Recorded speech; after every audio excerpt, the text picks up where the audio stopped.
your morning be colorful, joyful, and blessed.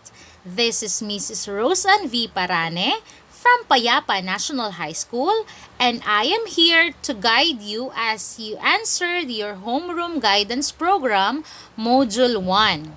So this video is for grade 9 students, and this is entitled My Study Habits. So before we proceed on our activities, let me remind you that you should prepare the following materials.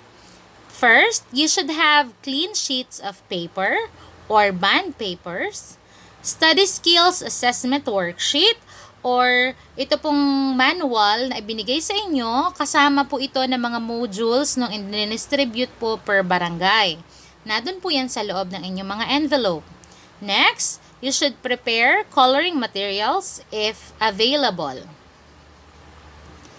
Ito'y para sa gabay sa magulang at tagapag-alaga. Nagdulot ng napakaraming pagbabago sa pamumuhay ng bawat Pilipino ang pandemyang nararanasan ng buong mundo. Sa gitna nito, ang Department of Education ay kaisa ninyo sa tahanan upang maipagpatuloy ang edukasyon ng lahat ng mga mag-aaral sa buong Pilipinas. Dalawa sa mga pamamaraang ito ang paghahanda ng Learning Continuity Plan at ng Most Essential Learning Competencies o ang tinatawag nating MELCs. Sa taong ito, inihanda ang Homeroom Guidance MELCs na naglalayong matulungan ang inyong mga anak upang maipagpatuloy ang pagkatuto sa kabila ng pagbabagong dulot ng pandemya. Naglalayong maituro ng Homeroom Guidance or HG ang mga kasanayan sa buhay or life skills sa pamamagitan ng self-learning modules. Nakatuon ito sa tatlong mahalagang domain, ang academic, personal social, at career development. Binigyang focus sa Homeroom Guidance MELCs ang mga gawaing makatutulong sa lahat ng mga mag-aaral na magkaroon ng rasyonal na pag-iisip o rational thinking, malusog at maayos na pagkilos or healthy behavior, at positibong disposition or positive disposition na higit na kailangan sa panahong ito. Malaki ang gampanin ng mga magulang upang mapagtagumpayan ang mga gawaing nakalatag dito. Kakailanganin ng mag-aaral ang inyong patnubay at gabay sa module na ito, kung kaya hinihingi ng DepEd ang inyong suporta na makatutulong upang mapagtagumpayan ng mga mag-aaral ang mga hamon sa buhay. Maisakatuparan ang mga inaasahang gawain at higit sa lahat, matutuhan ang mga kasanayan sa buhay na kailangan nilang taglayin sa yugtong ito. As part of examining your life para sa mga learners while trying to adjust to the new normal, it is important to evaluate your strengths and weaknesses. Doing it will help you to the adjustment that you will need for the next stage of your life. This could help you understand the things that happen around you and to effectively deal with different challenges. Work on your tasks seriously. Seek help if you believe you need to. Remember, in life, there are things that we cannot control. There will be negative events that will challenge your positive dispositions. However, let us not be disheartened. We have the means on how to overcome it. You have that in you. Embark on this journey of overcoming your weaknesses and optimizing your strength to attain your better version. At bilang panimula, let's try this. This activity is entitled, Isipin mo, iguhit mo, magagawa mo. So, the direction and instruction for this activity is, first, think of one activity that you wanted to do by yourself for a long time now. Second, on a clean sheet of paper or bond paper, you are going to try to convey the idea through drawing. So, yung mga naisip na activity na matagal mo nang gustong gawin, if you cannot say it, if you cannot share it to others, ang gagawin mo, i-convey mo ang iyong idea, i-express mo by drawing. Next, number 3. It is alright if you need additional time to translate your idea through drawing. Remember that your creativity is limitless. Number 4. Below your drawing, write your answer to the processing questions.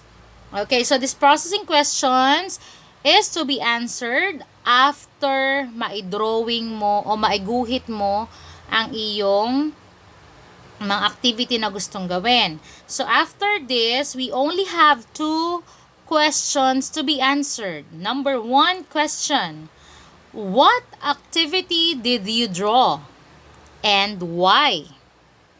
Second, was it easy to translate your idea into drawing?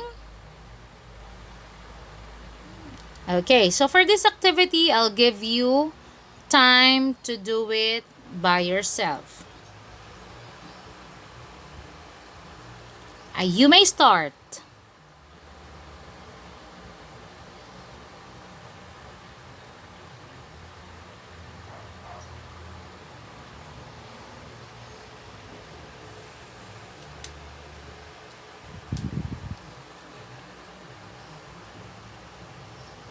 If you're done, let us proceed with our discussion.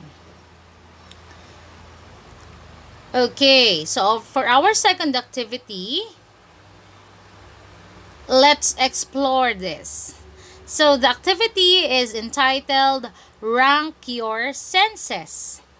Okay, here is the direction. In the past 8 years of your life, try to analyze yourself in terms of the senses you usually use to learn. In a scale of 1 to 5, 1 as the lowest and 5 as the highest, rank the most used senses during learning session. Okay, so on the table, we have 2 columns for the learning style and for the rank. So we have here 1, 2, 3, 4, 5, 6, 7. We have 7 learning styles, including visual, auditory, kinesthetic, logical, verbal, social, and solitary. Okay, so on the other column, meron nakalagay na 1, 2, 3, 4, 5. You are just going to put a mark on the space allotted.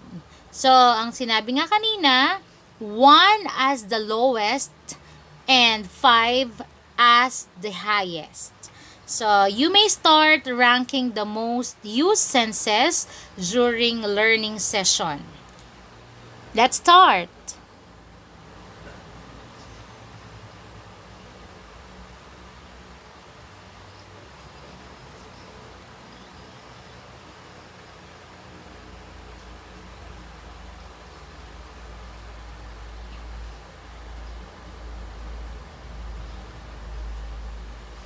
Okay, so the activity showed 7 different types of learning and learners, and while most of you have a combination of different learning styles, you can say that you have a preferred method of processing information. Each learner has a dominant learning style. Kaya yung iba, kahit nakikinig ng music, for as long as nauunawaan nila at nag-generate o napaprocess pa rin yung mga information na sinasabi ng teacher, pwede yon. So, minsan, hindi namin sinasaway kung meron siyang music habang gumagawa kasi baka ito yung kanyang learning style at baka ito din yung inyo. Sometimes, may mga estudyante na gumagawa ng activity habang nakikipag-usap sa kaklase. Hindi ko rin yun sinasaway. Kasi parte yon o baka klase yon ng learning style na meron kayo. So, you have to identify and determine kung anong learning style na meron kayo. Since you are presently learning from home and not attending face-to-face classes, it is all the more important for you to get acquainted with the different learning styles. Strengthen your dominant or preferred learning style and cultivate good study habit connected to the said learning style. Okay, so for this activity, we only have 3 questions to be answered. Number 1, what have you noticed with your answers? Number 2, what convinced you to have answers? And the last but not the least, number 3, could you recall the most recent experience where your rank 1 is evident?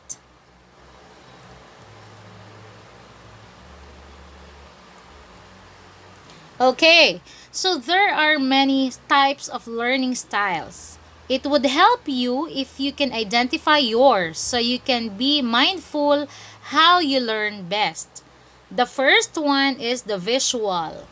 Visual is a learning style where students acquire knowledge when the lessons are presented in pictures, images, directions, and diagrams. So this often called as spatial learning style. Next, we have the auditory. Auditory is a learning style where students learn best when audio, music, or sound are being employed in the learning session. So yun yung na-mention ko kanina. Pwedeng nakikinig sa music ang estudyante habang gumagawa ng activity. Because that is his or her learning style. Next.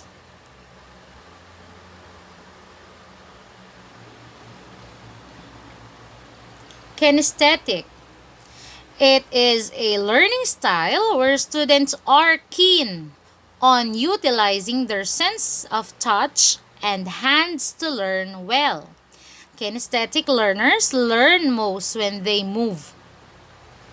Okay, kaya minsan may mga nagme-memorize habang sumasayaw, na-memorize sila at nagre-review para sa exam. So, that is their learning style. Siguro they are doing that para din makaalis ng stress or para siguro ma-express nila yung kaba nila sa nalalapit na exam. Next, logical. Logical is a learning style where students use reasoning, logic, and systems as they gain skills and information. So ito yung mga estudyante na kahit hindi mo tanungin or meron silang pag may sinabi sila, meron silang mga follow-up. Mayroon lagi silang mga paliwanag. So, kung ang tinanong ng teacher at binigay ang sagot, parang hindi sila satisfied pag binigay lang nila ang sagot. Parang dinudugtungan pa nila yun o nagpa-follow up sila ng mga reasons kung bakit yun ang mga sagot nila. So, sila yung ganong mga klaseng learners. Next, we have verbal. Verbal is a learning style where students learn well through the use of words in writing and speech. Next, social. Social is a learning style where students are inclined to learn with other people or in group. Sila yung mga akala mo hindi nagre-review, akala mo nag-uusap-usap, naka-form pa sila ng circle, pero sila yung mga estudyante that best learned kapag sila ay merong mga kasama. So, kaya tayo dun sa ating mga monitored student, ang iba sa kanila ay binibigay natin under the peer teaching. So, Ang may mga learner na kapag ka one-on-one kay teacher, hindi sila makaunawa, medyo ang focus nila ay wala. Pero kapag ka peer teaching, halimbawa, yung mga kaklase nila na nakaunawa na ng lesson at sila ang magtuturo at magtutulong sa kanya, parang medyo okay sila doon. So, yun yung tinatawag natin na learning style, social. So, understanding the learning style should not be confined in the four corners of the classroom. By knowing which style is suited to which learner can surprisingly impact how lessons are comprehended and how teaching is ascertained. So, para sa mga estudyante, dapat ma-determine nyo at dapat malaman nyo kung anong learning style ang meron kayo. The term learning style speaks to the understanding that every student learns differently. Technically, an individual's learning style refers to the preferential way in which the student absorbs, processes, comprehends, and retains information. Your learning style should fit or match your study habit so that you can continue create an effective learning environment for yourself. Mainly, since you will be learning from home from now, if you know your preferred learning style, then you can be particular on the strategies to incorporate in your study habits. However, bear in mind that learners possesses multiple learning styles or a combination of different learning styles. With this, there is no single type of learning strategy that can use to learn effectively because everyone has multiple learning style. Additionally, here are good study habits for students that you can use, especially at this time of pandemic, to enhance your study habit practices. Let's start with our tip number 1. The learner should know or you should know what learning method best work for you. All learners gain knowledge differently from one another. You may learn better when visual images are presented to you, but your classmate may learn more comfortably when he or she is made to listen to the music or the other way around. There are many types of learners. Katulad ng ating na-discuss kanina, visual, auditory, logical, verbal, social, and solitary learners. Your study period will be more manageable and enjoyable, especially at this time of crisis situation. If you can figure out the style of learning that best suits you. Tip number 2.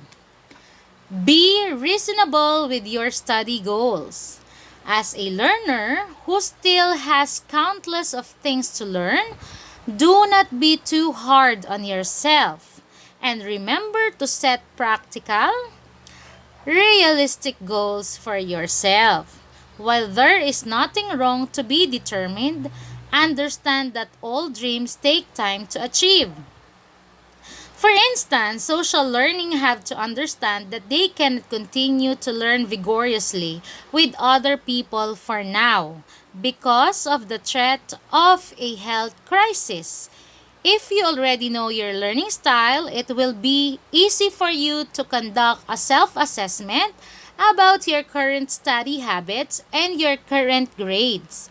You can utilize the SMART method when setting up your study goals. So, ang sinasabi nating SMART ay S for specific, M for measurable, A for achievable, R for relevant, and T for time-bound goals. Tip number 3. Create a routine and stick to it. Some learners may find cramming useful, but reviewing your lesson ahead of time is a sure way to make your study time less stressful and more effective and pleasant. Pero yung iba, siguro a night before the exam saka pa lang sila nagre-review. Meron namang iba, yung retention skills nila ay parang medyo kailangan pa ulit-ulit. Minsan, pag alam nila na mayroong exam, 2 weeks, a week before the exam, nagre-review na sila. But for other learners, a day before ay pwede na. Okay, once you start getting into good study habit, it will become a routine and you will be able to maintain it throughout the school year. Whether you have classes that are face-to-face, online, and modular, or a combination of the different available learning modes. Okay, so let's proceed to our tip number 4. Balance study routine with leisure time. Structure is an important building block of a successful study routine. Make sure that you set aside appropriate hours for study and for leisure. If you suddenly find an array of audiovisual lectures and printed modules that you need to watch, listen to, or read as a result of the learning from home directive of the school authorities. Try to devote your time to each learning resources without distraction. Okay, so ito yung tip. If you find that you are getting exhausted, take a 5-minute break in between lesson to give your eyes and mind a much-needed rest. You may utilize the short break to drink a glass of water or simply stretch your tired back or arms. So ako, personally, kapag medyo alam ko na humihihip ang hangin at napapapikit ako, at minsan nakakaramdam ako ng pagod, ang ginagawa ko, I am closing my eyes, counting 1 to 20, then i-open ko uli iyon. Pero kung hindi na siya effective at sobra ng pagod, ang ginagawa ko ay shut down my laptop and then kahit mga 20 minutes nagkakaroon ako ng nap. Para lang mabawas yung stress at stress sa mata at para lang ma-rejuvenate natin o ma-replenish yung mga energy na ating nawala sa atin by doing our activity. Okay? Let's proceed to tip number 5. Assign a space for studying. Okay, so you're going to create a study space that complements your learning style. Envision about the place and mood that you want to be in while you study or write your lesson about the lesson. Make sure that you have access to the necessary items that you need when you learn from home, such as printed modules. For those who have online classes because of the pandemic, make sure that you have the digital tool and you have good internet connection. So feel free to establish rules when you are in the study zone. Do not let phone calls or texts or notification from social media distracts you. Do not choose a place where you will be tempted to watch TV or browse your smartphone or a busy area in your house. Okay. So, bago dapat kayo mag-start, itong school year na ito, alam nating hindi tayo face-to-face, dapat nakapili na kayo ng area sa bahay nyo. Ang areang ito ay hindi maingay. Ang area na ito ay hindi daanan ng inyong mga family members. Ang area na ito ay malayo sa TV, malayo sa distraction, malayo sa radyo, malayo sa mga manok at aso. Mga manok na nagtitilaukan at mga aso na nagkakahulan. So, personally, I have my corner. Nilagyan ko na ito ng sticker paper at nilagyan ko din ng nakalagay na Teacher Rose Ann's Corner.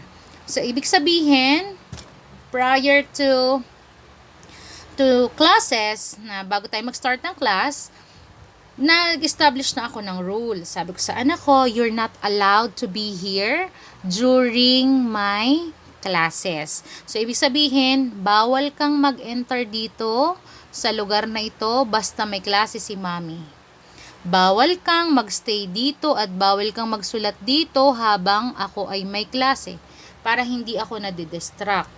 So, pwede kayong gumawa ng mga area nyo sa bahay wherein kayo lang ang may access doon kapag kayo ay nag-aaral. Intindihan? Okay, let's proceed to tip number 6. Read what you have studied and learned. Going through your lesson before and after your study session is a great way to improve your academic life.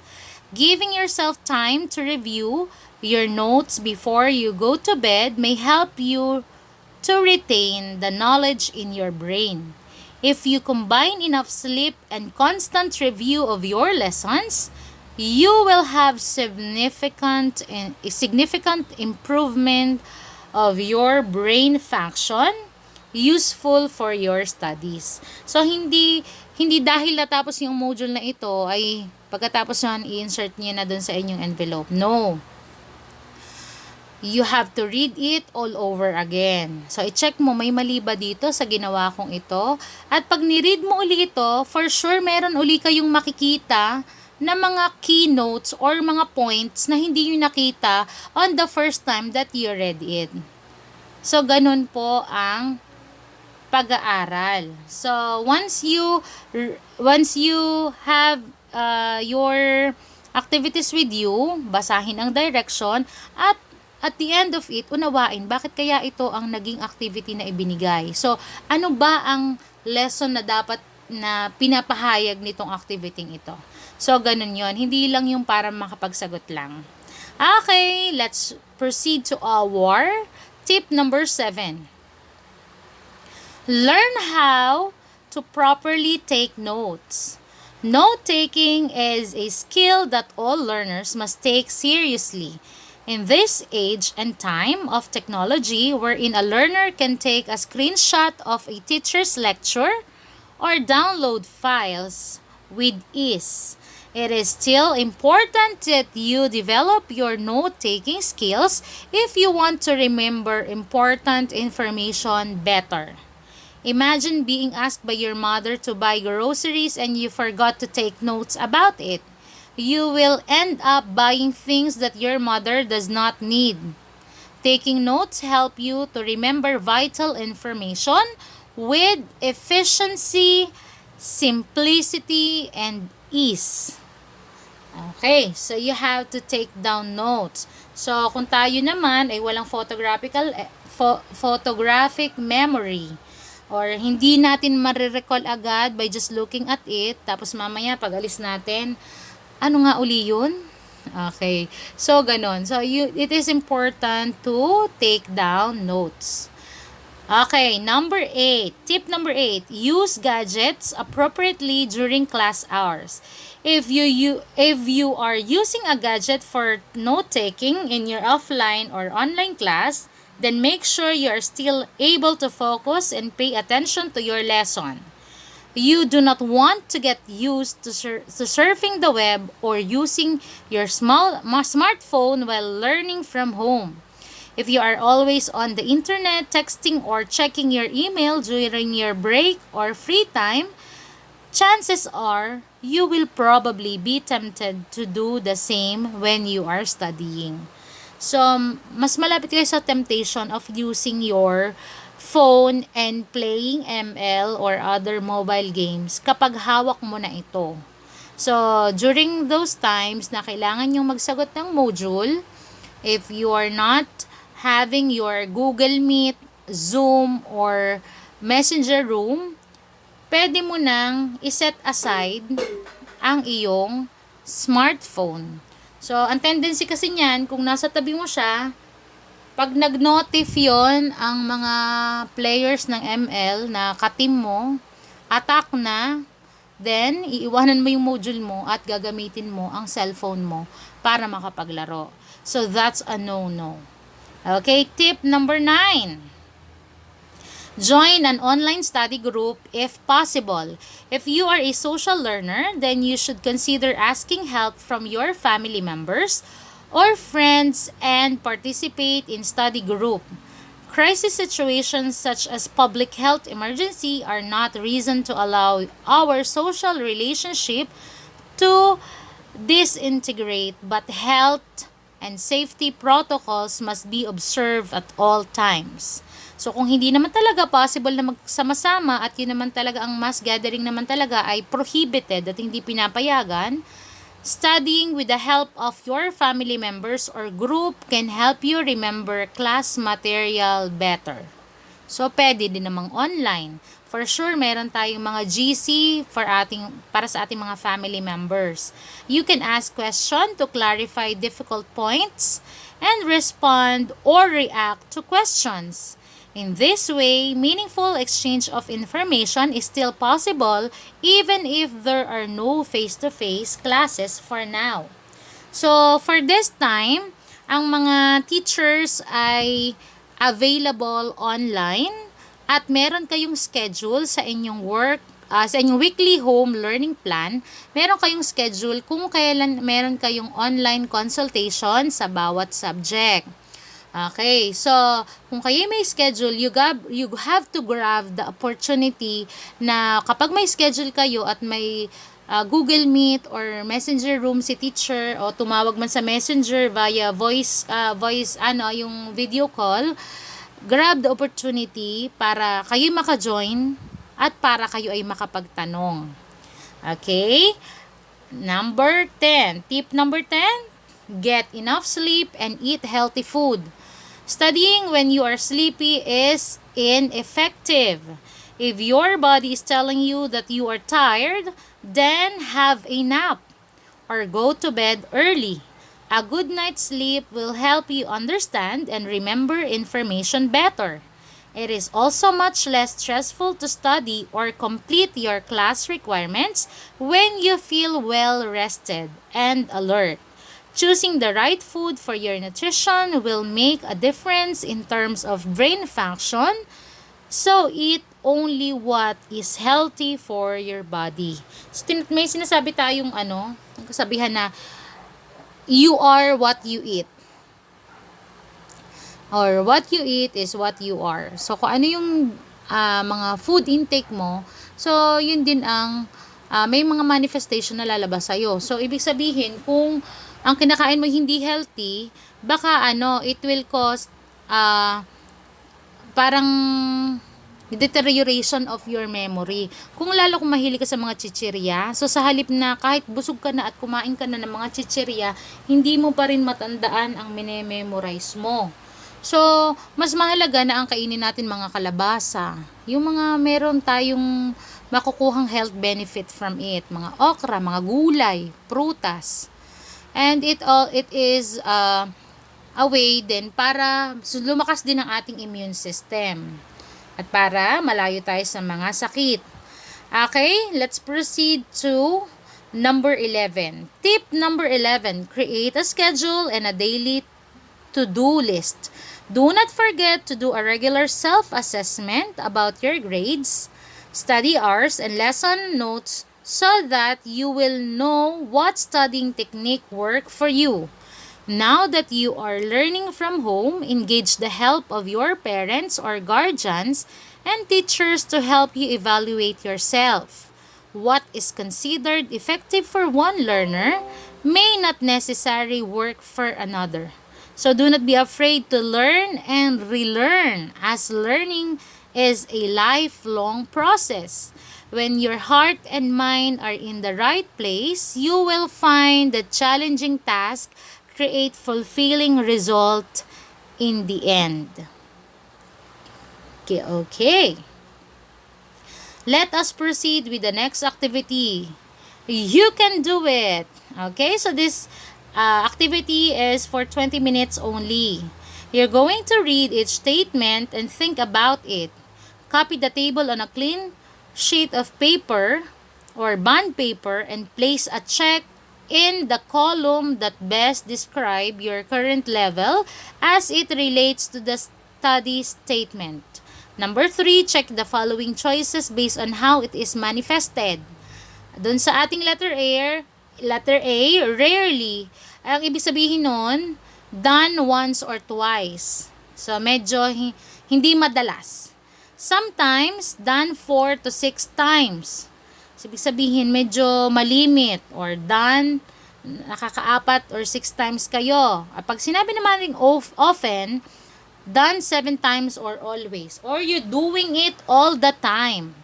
Okay, this is our example. I browse headings, pictures, chapter questions, and summarize before I read a chapter. So, checkan nyo yan. Ano bang sagot nyo? Rarely, sometimes, or often. Okay, so example natin yan. Mag-proceed tayo sa ating table na sasagutan.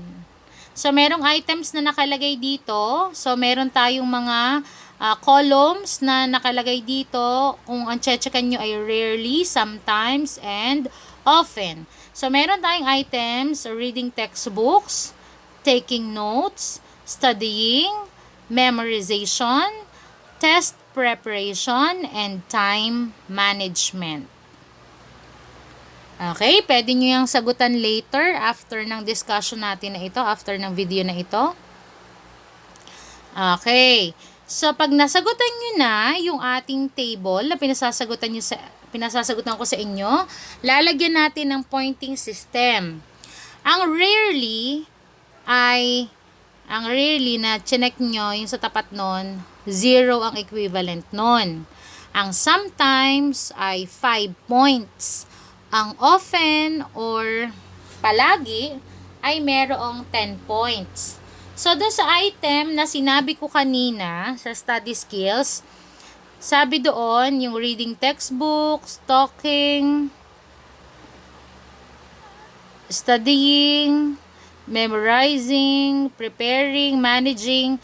After you have answered all the items, you're going to copy the scoring on your paper and put your score for each question on the appropriate blank and add your total score for each area.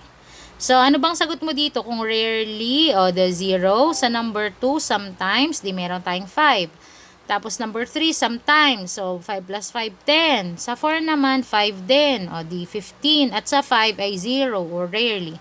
So, magiging total nyo ay 15. Pag na-total nyo na ang bawat item, ito-total nyo uli sa baba. Okay? Naintindihan ba? Okay, let us proceed. What I have learned. So, this activity is for just 5 minutes.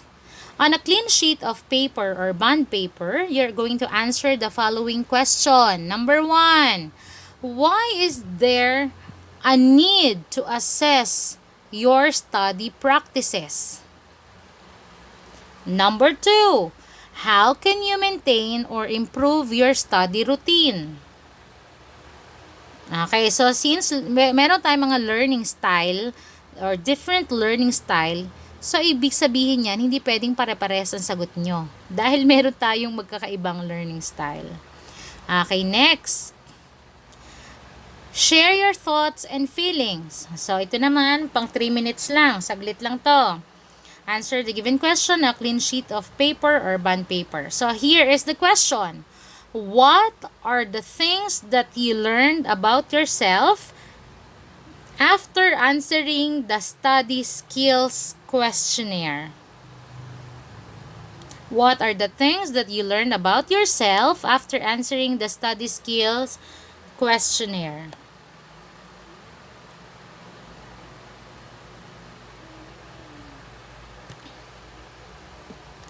Okay, so para hindi malito, balikan muna natin ito. Okay, 'di ba? Pinag-a-add yung mga yung mga equivalent na points. For the scoring, a total of 31 to 50 points shows that this study skills area seems solid for you, while a total of 0 to 30 shows that this study skills area may need some improvement. Okay, so pag daw nakuha nyo ay 0 to 30, kailangan ng improvement. Ano ba yung dapat nyo i-improve sa sarili nyo? Magawa kayo ng plan o plano para sa study home plan nyo. At pag naman kayo naka 31 to 50, it seems that you're totally okay. Pero, kailangan mo pa rin mag-improve. Okay, so ipapaliwanag yan ng inyong mga advisor. Okay, proceed tayo sa last additional activity. You are going to write a target goal to help you maintain your study habits, version 4.0. You're going to make your own target goal. So, syempre, pag tayo gumagawa ng goal, dapat it should be katulad ng binanggit kanina. Ano ba yung binanggit kanina doon? It should be SMART. Okay, it should be SMART. So, it should be attainable, measurable. So, yun yon. So, I think that would be all for today. Thank you for watching and God bless us all. Thank you.